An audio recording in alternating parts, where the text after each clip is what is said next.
حذر فزر يبقى مين؟ حذر فزر يبقى مين؟ شيخ بعمة وعالم دين، حلل حرم، حضن وسلم على المجرم ابو وش بشوش، جينا نعاتبه ردح وبلم، قال يا اخوانا معرفتوش. اولى هي عدت فوتناها، قلنا يمكن لك معذور، يا دوبك جينا ننساها، عينك ما تشوف الا النور. اصحينا لقينا فات جنابه، فتوى ما وردت بكتاب، علشان ما يزعلش احبابه وضيوفه حرم الحجاب. قلنا يا شيخنا يرحم ابوك، كده هتلم علينا الملا، دول اعدائنا لو سمعوك جايز بكره يلغوا الصلاه. فجأة لقينا مزاجه اتعكر، خبط على صدره وقال ايه، لقينا سماحة امامنا الاكبر عصب خوفنا يغمى عليه.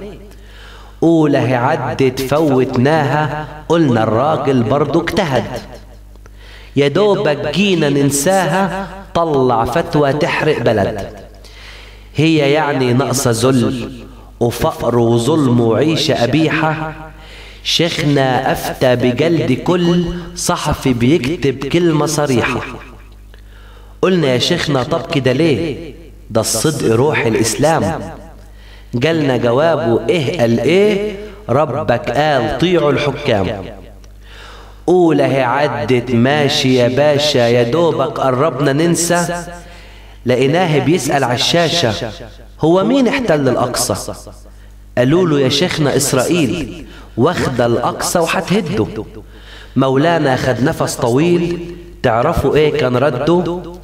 قال بنعومة يا عيني عليه، طب هم بيعملوا كده ليه؟ قلت يا ريتني كنت مذيع، كنت هقول له يا شيخ أحيه. أولى هي عدت فوتناها، رغم إنها مستفزة، يا دوبك جينا ننساها، اشتعلت الحرب في غزة. المذيعة دمها فاير، بتقول له يا شيخنا قول حاجة عن الحصار والخساير، الناس للمعبر محتاجة، في أشلاء وجرحى وأسرى. شيخنا رد عليها وقال هي غزة بجد محصرة، محدش قال لي ليهم مال. أولى هي عدت قلنا بسيطة، يمكن ما سمعش اللي اتقال. المذيعة برضو عبيطة، اخصي عليها. طب ده سؤال، يعني الراجل ناقص زيطة، ده عنده برضك أشغال. والنهاردة أفتى بحيطة وصرح أيوة الحيطة حلال. حذر فزر يبقى مين؟ شيخ بعمة وعالم دين، كله يحل اللغز يلا، والفايز راح يكسب قلة. مقدمة من عند هدية، التوقيع بلال عبد الله.